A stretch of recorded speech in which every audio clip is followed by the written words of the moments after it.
Julia, just your thoughts on the BHP selling Browse to, or the Browse stake to PetroChina. What do you think are the implications for the stock? If we have a look at Browse, it's been quite a controversial project, both from an environmental point of view and whether it was going to be onshore or offshore processing. And a final investment decision is due in the first half of 2013. But there's been quite a lot of movement. It's not only BHP that's moved out of its stake in the Browse Basin, in the Browse LNG project. But if we have a look, we've seen Chevron giving its stake to Shell in exchange for both cash as well as assets. And we've also seen Mitsubishi and Mitsui take some of Woodside Petroleum stakes, so a 14.7% stake, changing hands earlier on in the year. So the latest is BHP Billiton. It looks like it's selling off its stake. It's an 8.3% stake in East Browse as well as a 20% stake in West Browse for about $1.63 billion.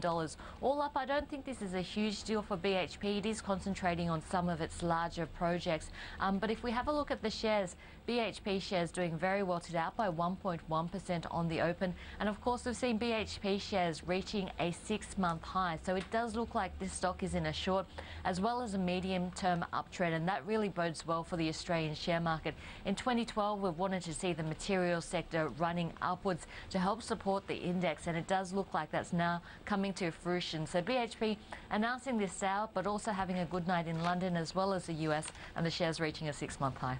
Stocks that you're watching, I understand, today. What do you make of this restructuring move?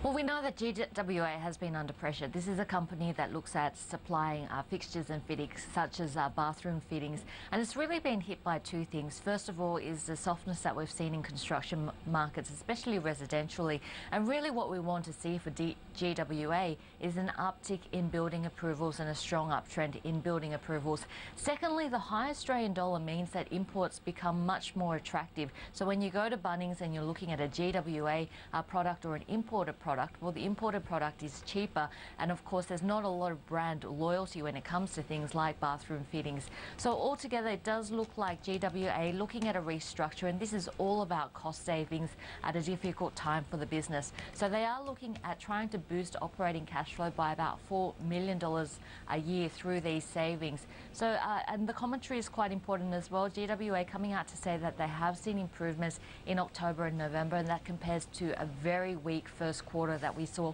for this particular business. Previously, the company has said that they expect the first half of 2013 to be lower than 2012, but they are expecting to see a bit of an uptick in the second half of the year, where they are expecting to see building approvals improve. And I think that's really the key for this stock. It has been a difficult time, and in this difficult environment, it looks like the company is looking at cost savings, but the key for this stock is that uptick in building approvals, because the high Australian dollar, which has hit above 105 US cents overnight, a big headwind for a company like this. Should mention this fresh high. It's obviously sticking. We've kind of smashed through it. We're sitting at 45.96 currently.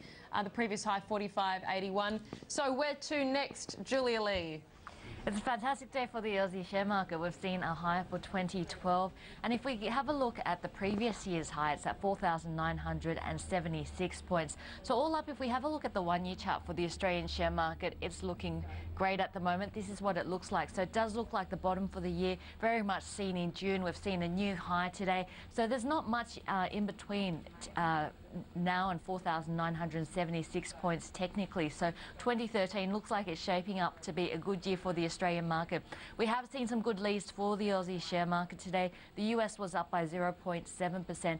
Interestingly, in the US, part of that gain does seem to be a bit of a short covering, so a bit of a short squeeze, because if we look at some of the best performers on the market, there were stocks like Intel as well as Pioneer Natural Resources, two of the most shortest stocks in the US, and we are seeing the same type of thing here in Australia, especially in terms of media stocks, where we are seeing the shorts really decreasing.